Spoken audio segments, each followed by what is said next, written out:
Hey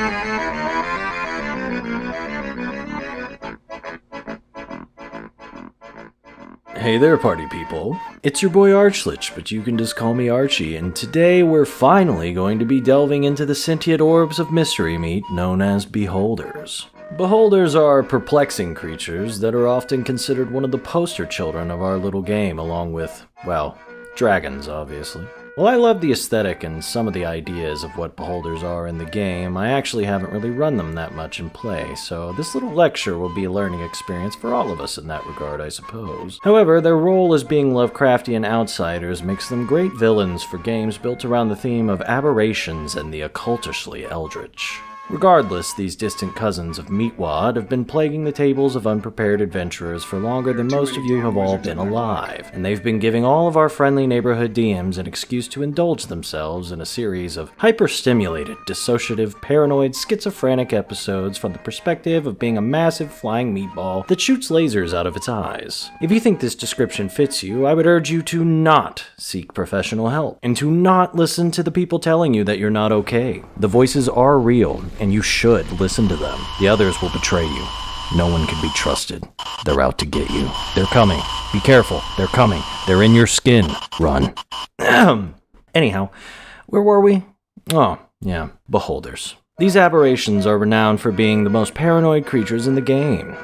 This, combined with their high intelligence, makes them a real pain in the ass to deal with if you try to handle them unprepared. Their alien nature of navigating space also allows you to get up to some seriously mean stuff when you keep in mind that they can use their disintegration ray to carve out some truly hemorrhoid-inducing cancer mazes of death that'll make dealing with them practically impossible for anyone who isn't properly prepared for the cancer-inducing Sisyphusian task that is dealing with the self-actualized reality tumors that are beholders. But I think that's enough for our little introduction to these rogue testicles, so without further ado, let's get into it. According to my research, beholders were introduced to the game during first edition OD&D, in the Greyhawk supplement in 1975, wherein it holds most of the iconic abilities that it is known for today in our current edition, save for a death ray that wasn't entirely clear on how it works other than death. But now it's Finger of Death. I do have to say that the art was definitely quite funny in comparison to the vibe that these creatures are trying to evoke thematically. Even though they do look a little goofy in their initial art, I think that this age dating back to the very beginning of the game establishes the immense respect that this creature deserves for helping pave the way for the wonderful, vibrant game that we see today. This was the OG dungeon boss, and it deserves to have that respect put on its name. With that being said, I think this is a good segue for us to talk about our modern mystery meatballs. Before we go over the stats or anything in usual fashion, I believe it would be wise to consider the themes of this creature and how we want to write them first. Beholders are pitched to us in the book as these greedy, aggressive, narcissistic, paranoid freaks that are hostile to just about anyone and anything that doesn't grovel at their non-existent feet. While I think this psychological profile is a great start, I do have to say that the beholder, as it's written, isn't exactly alien enough for what it's supposed to be, in my opinion. I think keeping the paranoia, aggression, and narcissism are nice, but I think it behooves us to lean more into the otherworldly motives that we may expect. Perhaps connecting them to a weird celestial phenomena and the different great old ones that you may have causing problems from the far realm. Making them signs of ill omen can allow you to have them be a good mid-level boss for the party to work against, only to reveal a greater conspiracy at work that they previously would have never considered. This means that they are a great narrative device to bridge you to late-tier play, but they also give off a way more eldritch vibe that is much more fitting for a creature that is supposed to be an anathema to our reality. Now that our thematics have been ironed out, let's take a closer look at some of the core personality traits that are synonymous with these creatures, as they are going to be the main driving factors that allow us to develop these baddies. First and foremost, a beholder is nothing if not ridiculously paranoid. While we see this expressed in the official setting well enough, I feel like the motivations of most beholders are much too mundane for their status as these eldritch abominations that they're sold to us as. I mean, Xanathar is a beholder that runs a criminal syndicate. I don't mean to say that it's a bad character by any means, but to me that just doesn't vibe with a Cthulhu-style eldritch horror birthed from the nightmares of beyond. So, I say keep the paranoia, but write the motives a little differently. Perhaps it has appeared to a cult of worshippers of Hastur, the King in Yellow, using the cult's resources to facilitate rituals and other occult activities that will somehow hasten the coming of their maddening master. Or perhaps it's a byproduct of a wound in reality where a brash wizard may have attempted to study the far realm. The sky's really the limit for their motives, and all you have to do after that is make them extremely paranoid about their situation. To use the cult scenario, you would write it to where they are a horror that is only whispered about. Perhaps only the cult leader is allowed to know of its existence and to converse with it, and it kills anyone else who enters its lair within the temple. If it has personal servants, it has their eyes cut out so that they cannot look upon it. And on top of all this, it's going to have an insanely paranoid setup for its lair, which is something that we'll get to later in this lecture. However, these are just a few ideas I could come up with, and I bet you could all find interesting and creative ways to express this emblematic, outlandish paranoia accordingly. Next, let's talk about greed. I don't like my Cthulhu boys to be materialistic in a sense that we could understand. I feel that it undermines their alien nature and kind of just makes them boring. However, I could easily see them being interested in gathering magical items, ancient eldritch texts, and occult objects and the like. Their greed for these items would make sense as it would still contribute to their theme, while still exhibiting these qualities that they are known for in a traditional setting. This will also make the loot that your players find a lot more interesting than just gold and other boring shit like that. This again allows you to lean into the madness and eldritch themes, while also giving your PCs that have knowledge on the occult their time in the spotlight, which is always a good time. While they're also narcissistic and aggressive, I don't think that these make good driving factors as they do personality traits. But what I really want to add that I think makes them interesting is some sort of occult motives. Attach a motive to some sort of great old one, or some theme within that vein. Perhaps they were brought into the world by an occult ritual done under the star sign of one of the terrible gods of the far realm, and now they work to engineer the coming of their masters. You could even make a little tidbit about them beholding the coming of their lord and do a funny little meme with that. This kind of thinking is an aspect that beholders sorely lack with how they're currently presented to us, and I think that leaning into their otherworldly nature does a ton of heavy lifting when it comes to giving these creatures a much richer presence within our games. With that being said, I think this covers much of the bases of what I would suggest prospective DMs looking to run a beholder should consider when writing them. I think writing is arguably the most important foundation to build off of when running any sort of intelligent creatures like these, as it usually lets us get into the mindset of these creatures and better build them according to the foundations that we have constructed, using a more comprehensive understanding of them and their nature. Now let's take a look at the base game stat block and see what we can glean from it. The first thing we see when we look at Meatwad's sheet is that it has a natural AC of 18, which isn't the greatest for its CR, but I think it'll work if you throw this at players from the 8 to 10 range of levels. For hit points, the Beholder has 180 HP if you're taking the average rolls. Additionally, for its movement, it has a 0-foot move speed and a 20-foot hover. This will be important to keep in mind as it is slower than most of its opponents it will face.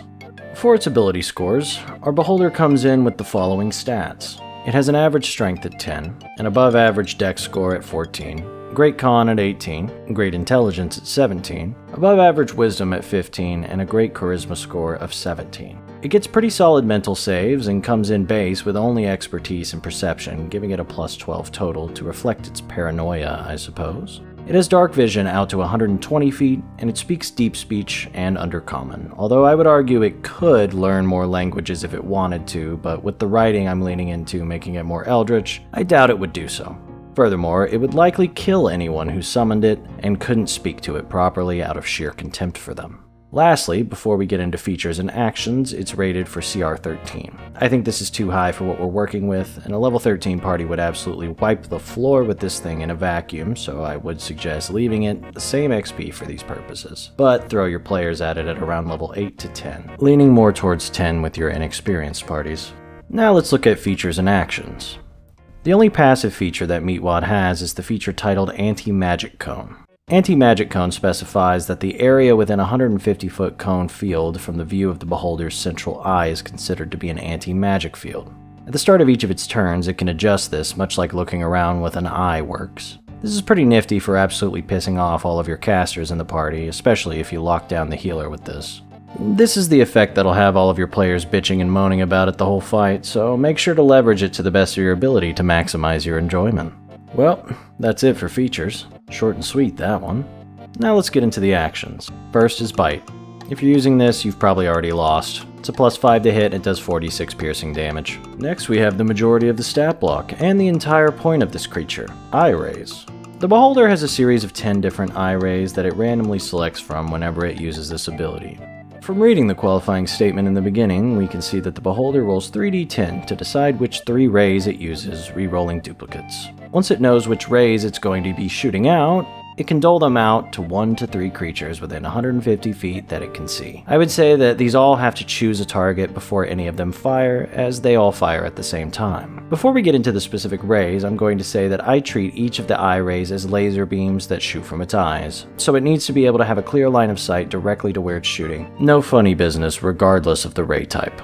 Now, I'm not going to go through the eye rays in excruciating detail because I don't feel like reading a fucking novel, but I'll detail each of them accordingly. Also, the DC on all of these rays is 16 for whichever save it's asking for, so keep that in mind going forward. First, we have the Charm Ray. This one's simple. It charms for an hour with some conditions. It's important to note that the charm is not able to be broken by hitting the person charmed, and the only specified way to drop it is if the Beholder harms the creature. I would argue that Dispel Magic would work on it, but that's about it. Pretty nasty if you look at it. Next, we have Paralyzing Ray. Very simple. You fail the con save, you're paralyzed for a minute with repeating saves. Thirdly, we have the Fear Ray. Again, pretty simple. Pass the Wisdom save or you shit yourself for up to a minute with repeating saves to stop shitting yourself. Fourth, we have the Slowing Ray. This one's a dex save. If you fail, your speed is halved and you can't take reactions for a minute. The last tidbit, they'll have to decide between an action or a bonus action. This has a repeat save. The fifth is the Innervation Ray. This one's a con save. They're taking either 8d8 necrotic damage or half on a success. The sixth is the Telekinetic Ray. If the target's a creature, it needs to make a strength save or the Beholder moves it up to 30 feet and it's restrained until the next turn, or the Beholder eats shit. This can also move or manipulate objects up to around 300 pounds, so I would argue that this ray can't affect creatures that weigh more than 300 pounds as well. Sleep Ray. This one requires a Wisdom save or you fall asleep for up to 1 minute. Petrification Ray. This one's pretty mean. It requires a dex save, and on a fail, the creature is restrained and starts turning into stone. It has to make the save again on the end of its turn, or be turned to stone. However, I'm changing the second save to a con save, as it has to do with resisting being turned to stone now, rather than dodging the ray. Ninth is the Disintegration Ray. This one's a dex save. On a fail, it does 10d8 force damage. Creatures reduced to 0 get the Thanos treatment. This can also be used to blast away objects as well. And finally, we come to the Death Ray at number 10. It's not a complete save or suck, but if you don't save, it's definitely going to suck.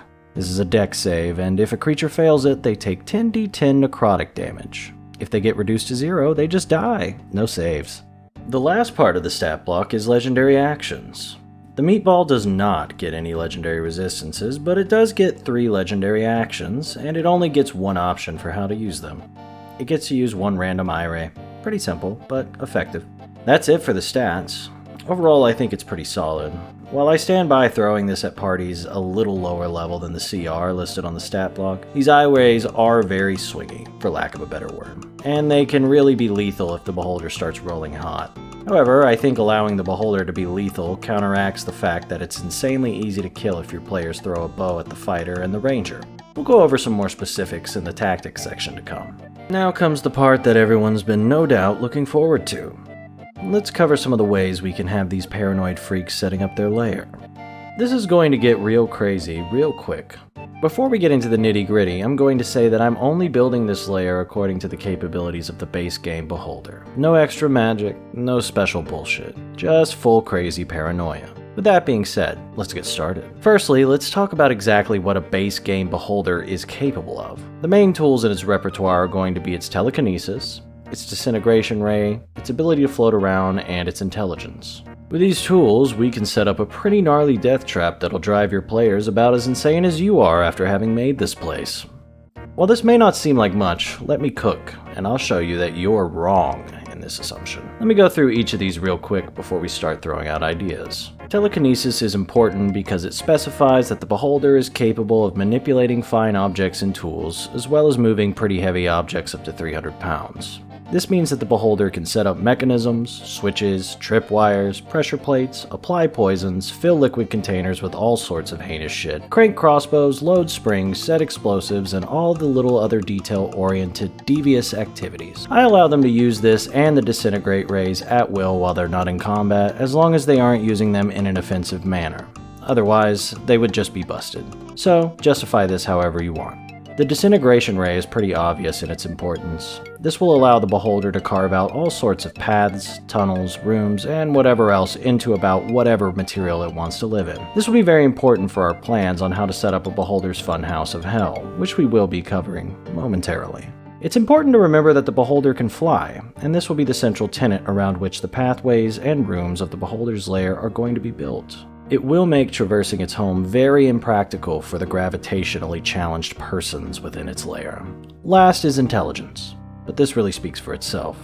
The only thing that I think is worth noting with this is that the high intelligence of this creature combined with its paranoia are going to give you carte blanche to do about whatever you can think of doing, with the only real restriction being time frame and resources. This will inform that the beholder is capable of thinking out how it set up its lair to be appropriately awful for all of its enemies it could expect. With this out of the way, let's get into the lair setup and some things to consider while we're doing this. Okay, I'm gonna need a drink for this one, and I've seen some of you placing your bets as to whether this one will break me or not. However, I will channel the madness required to understand these creatures, and I will come out stronger as a result. Listen well, acolytes, as your mind must be resilient against the madness of the dark secrets of the universe if you wish to truly master the dark arts. Tangent aside, how might a beholder set up its lair? Firstly, let's get through some restrictions that we should think about before going completely hog wild. I did a little bit of reading up in the Forgotten Realms wiki about the monster ecology of these creatures, and while I did find some contradictions, here's what my research has revealed. Beholders have an average life expectancy of 120 to 150 years, and you can expect them to start becoming infirm around the age of 90, so they can't be working on setting up a lair for a couple hundred years like a lich or some other immortal creature could. Furthermore, they need to eat, drink, and sleep, so they will need to acquire sustenance in one way or another, which will cut into the security of their lairs, and into the time that they could be spending setting up their lair. This means that we should be considering how they get their food and water. I'm going to just assume that there's a cult that summoned this creature, and that the beholder will demand sacrifices from them in return for its mercy and counsel. With this being kept in mind, what could we expect from a beholder's lair? Before we get into traps, let's get into layout.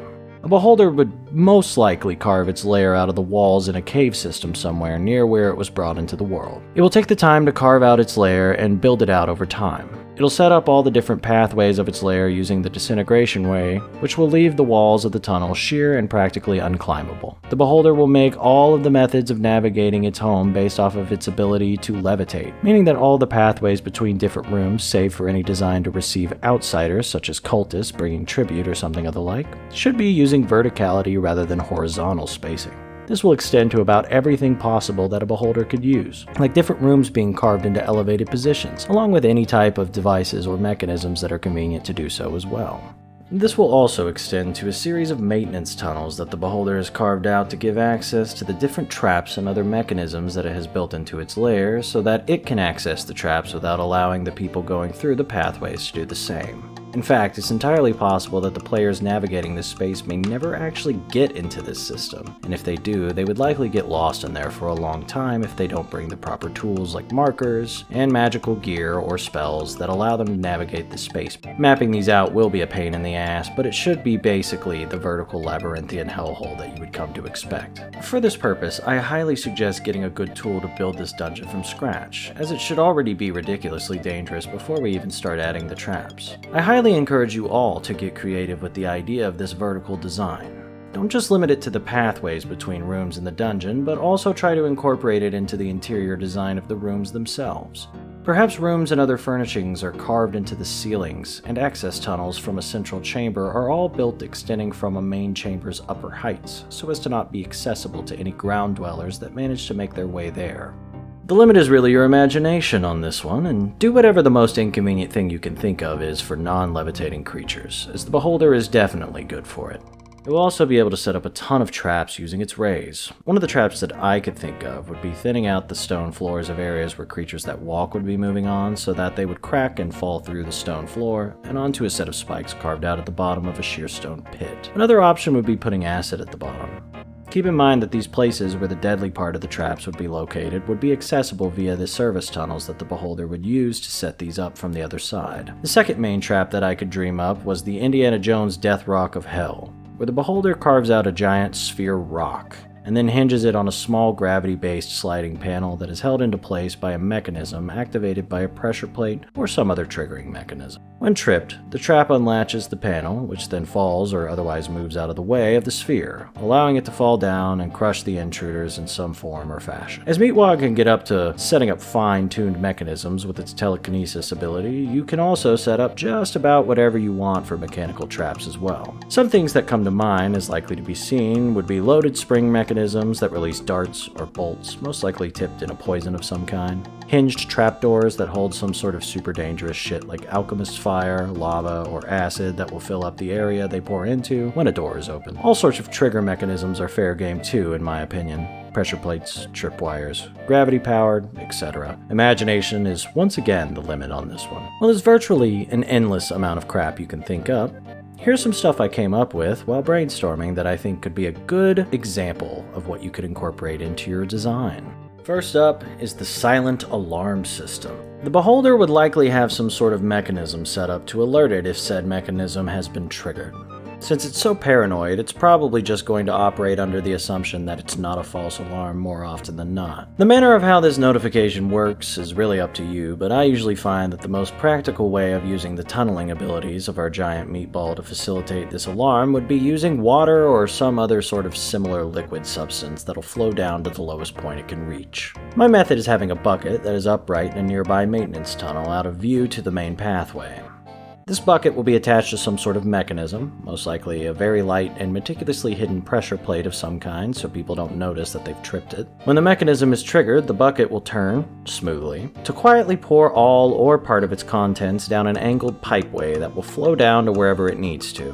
Upon reaching the end of its journey, the liquid will fill a glass or some sort of other receptacle that the beholder will check obsessively, likely almost any time it enters the room where this is stored. Moreover, this alarm mechanism can also be set up to split multiple paths that will be able to alert our meatball as it navigates between the rooms it's most likely to be in. When it sees that the receptacle has had the liquid poured into it, the beholder will be on high alert, immediately assuming that intruders are here to kill it, and it will spawn by attempting to kill them however it can. A beholder that has enough time on its hands can have an intricate network of these mechanisms in order to allow it to roughly track what areas the intruders are moving around within the cave system it has set up.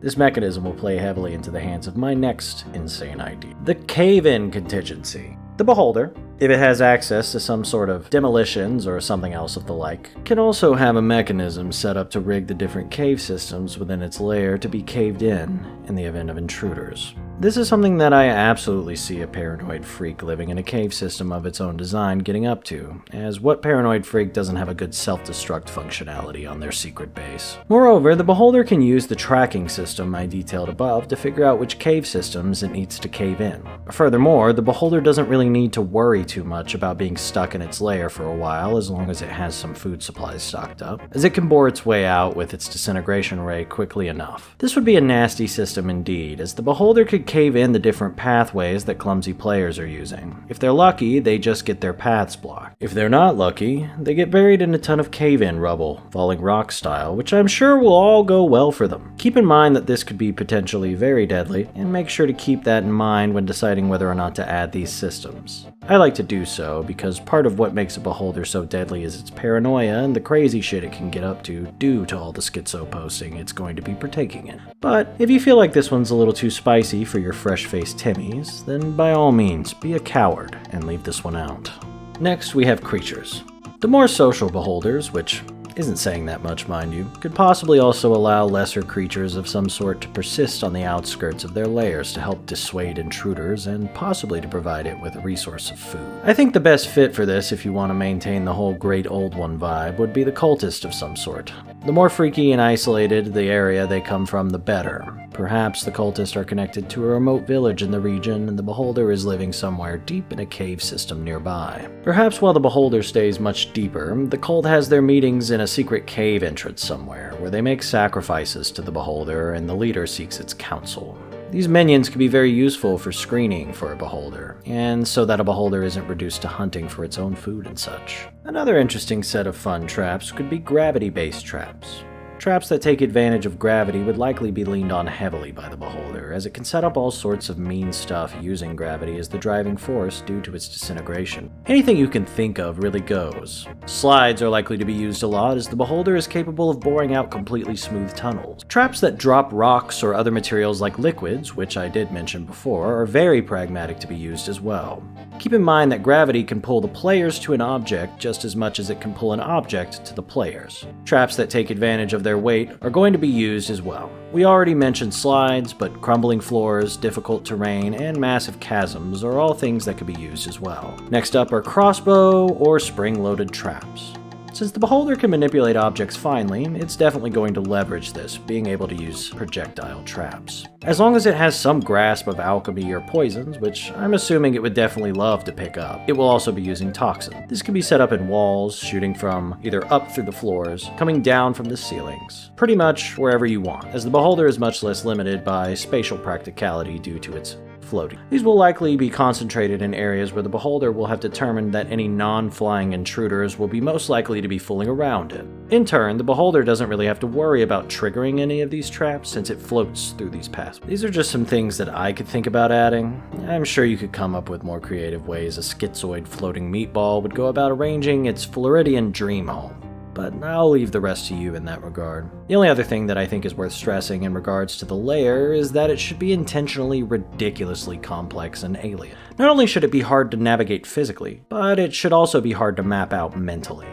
Players who aren't doing their due diligence with mapping should have a very hard time navigating this place, and they should likely get lost. This can only be done justice, in my opinion, by putting in the effort and actually having a map set up. How exactly you want to do this is up to you, but I would stress that you try and find a way that makes the players have to map out the areas that they're in, and that they've been in as well. Just putting a map up in front of them that reveals itself as they go along isn't good enough. They should be just as able to get lost trying to find their way back to where they were as they are wandering through an area that they're going through for the first time. To capture this effect, I usually use something like Roll20 or some other electronic interface so that I can set up a foggable. This makes it to where they don't see the areas that they came from once they're out of line of sight, which then makes them have to get out the pen and paper to start mapping. I'm sure there are some other ways to do this, but I'll leave it up to you to figure out how best fits the dynamics of your table. Furthermore, I think this goes without saying that the beholder should know this whole cave system like the back of its non-existent hand, and it should be able to effortlessly navigate the maze-like nightmare tunnel system that it has created. While I could probably do some more theory crafting about the lair, I think that wouldn't be as useful as it would be getting into the deep specifics.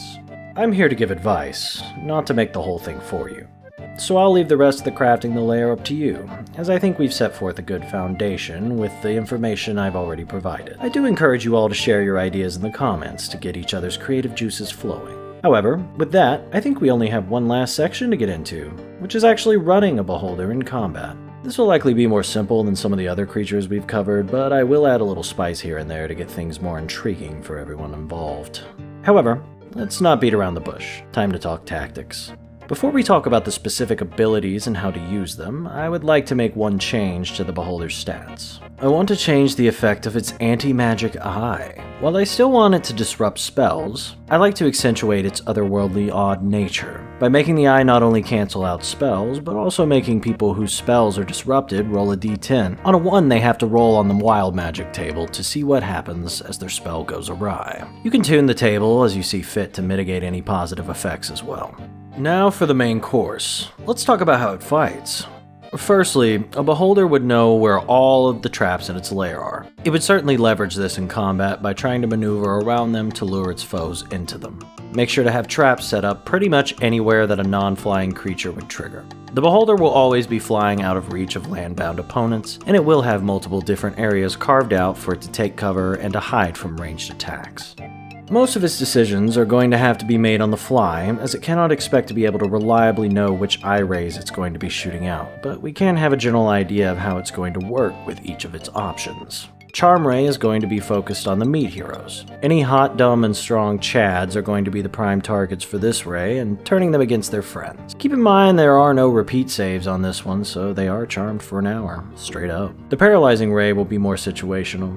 It calls for a con save, so this will likely be thrown at the casters that are causing problems. Either throwing this at the healer or throwing this at an annoying mage causing you problems is your best bet. This can also be situationally thrown at anyone using ranged weapons, which can hurt the beholder. The Fear Ray is most likely to be used against the Chads again, in order to keep them from pushing up on the beholder if the party has devised a way to reach them better. Our beholder will use this to keep someone from being a problem. The Slowing Ray will be useful against just about anyone, but specifically it'll likely be used against most clerics or marshals, as it makes them have to choose between actions and bonus actions, while having their movement. It won't have all that much of an effect on the other casters, as they will likely be restricted by the spellcasting rules anyways, unless they took fighter levels to cheese. The Innervation Ray is going to be used for damage on the anabolically challenged individuals within the party, as it's a save or suck requiring a con save. Use this on all the squishy nerds who can't hold their liquor.